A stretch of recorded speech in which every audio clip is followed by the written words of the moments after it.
first time I properly studied was in year 9. In the years leading up to year 9, for me at least, I didn't really feel a need to study. Most of the content I was learning was really easy, so I'll just get by doing the homework that my teacher gave me. When I got to year 9 though, that's when my inability to study started to catch up with me. Content was becoming more difficult, meaning I actually had to study now, but I had no idea how to. So I did what I thought was obvious at the time. I just opened up the textbook and started reading. Within 5 minutes, I gave up. I kept on losing focus, so it didn't make sense for me to continue wasting my time. Fast forward 2 years though to year 11, and I'm putting in efficient, no distraction studying sessions, which eventually led me to get the top grades. How did I do it though? Well, first, I had a growth mindset. I didn't tell myself, you know what, this whole studying thing just isn't for me. I can't focus. Instead, I looked at my studying and said, what am I doing wrong? And then I made changes which eventually led to me increasing my focus. If you're currently in a position where you always try to study but you can't really focus, the worst thing you could do is to convince yourself that it's something innate within you that you can't change. Once you accept the fact that you can learn anything, including how to have hyper focus while studying, that's when you start to lay down the foundations of getting those top grades. When it comes to being hyper focused though, there's 2 types of obstacles we need to overcome. Things we do within the studying session and things we do outside of the studying session. The first is obvious, but the second might surprise you though.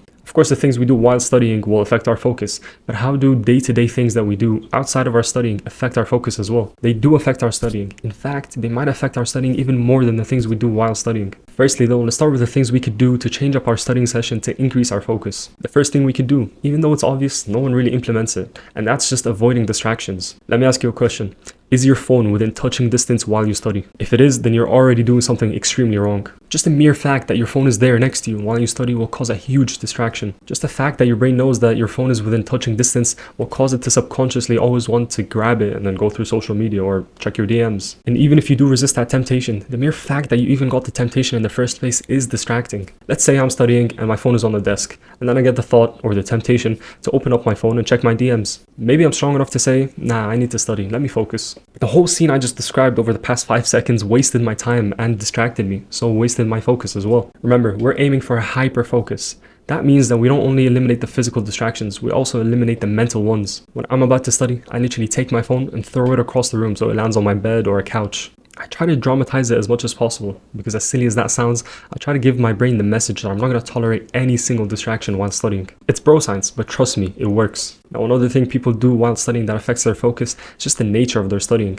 In the start of this video, I told you the story about how when I first studied, I couldn't focus, and that was because I was just reading the textbook. When you use passive studying techniques, it makes your studying session extremely ineffective. In fact, it will turn your studying session into a snooze fest, because it's not effective, it's not engaging. The topic of how to make your studying engaging is actually a very long and detailed topic, which we don't have time to cover in this video. But I did make a program that teaches you exactly how to keep your studying engaging, as well as every single step from A to Z in your journey of getting the top grades in GCSEs. Most people on the internet focus on the actual content, you know, the materials used to build a building, for example, but not the tools, not how to actually use those materials, which is why I created this program. And so if you're interested, click the first link in the description. But to keep it short, if you want to make your studying engaging, then you actually have to engage with the content. You have to actively study. If you're only reading and highlighting and coloring in your notes, you're not actually doing anything. You're not giving your brain a reason to store the information. Instead, use studying techniques that incorporate active recall and spaced repetition, like flashcards and blurting. I've always said that studying doesn't have to be fun, but it definitely should not be boring. And what I mean by that is just because your brain isn't having fun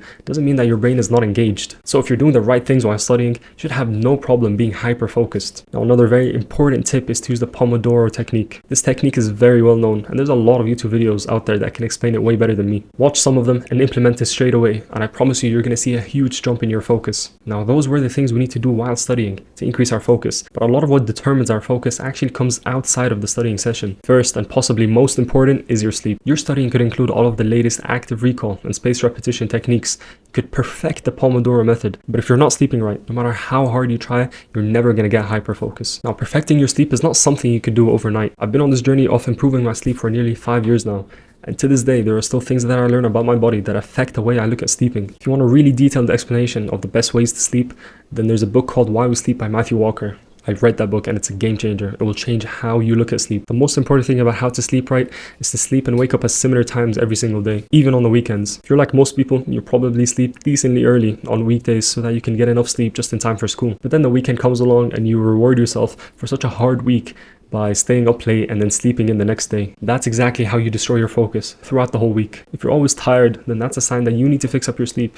And that first happens by sleeping and waking up at similar times every single day. I'm not saying you have to sleep at 10 every single day no matter what, and if you miss it by 10 minutes then you're doomed. I'm saying just don't confuse your body. Me personally, during school, I used to sleep at around 10 on the weekdays, and then on the weekends maybe I'll extend by an hour or an hour and a half and sleep at 11:30. That gives me enough time to go out with my friends or family on the weekends, but not so much time that my body's just confused. Now, like I said before, sleep is a very detailed topic, and that's why I made a video dedicated to exactly how to optimize your sleep to get the top grades, which you could watch right here. Now, another aspect people don't take into consideration outside of their studying session is their dopamine intake. We live in an extremely hyper-stimulated world, and the more we delve into that stimulation, the less we can focus when it comes to the important tasks. Think about it. If your brain is always at this level of stimulation because of YouTube, Netflix, Instagram, and TikTok, how do you then expect it to come down here and stay down here when you want to study? That's why when I had a mock or an exam coming up, I'd completely delete Instagram off my phone, and I'd usually not even have TikTok on in the first place. With only a couple of days of not being hyper-stimulated, I would already see a huge jump in my focus when studying. My brain knows that it's not going to get dopamine from social media anymore, so it's more likely to focus while studying, because studying is actually a dopamine source as well. It's just way lower than social media. If you follow these tips, I have no doubt that you could 10x your focus while studying. And if you want to start your journey of getting top grades,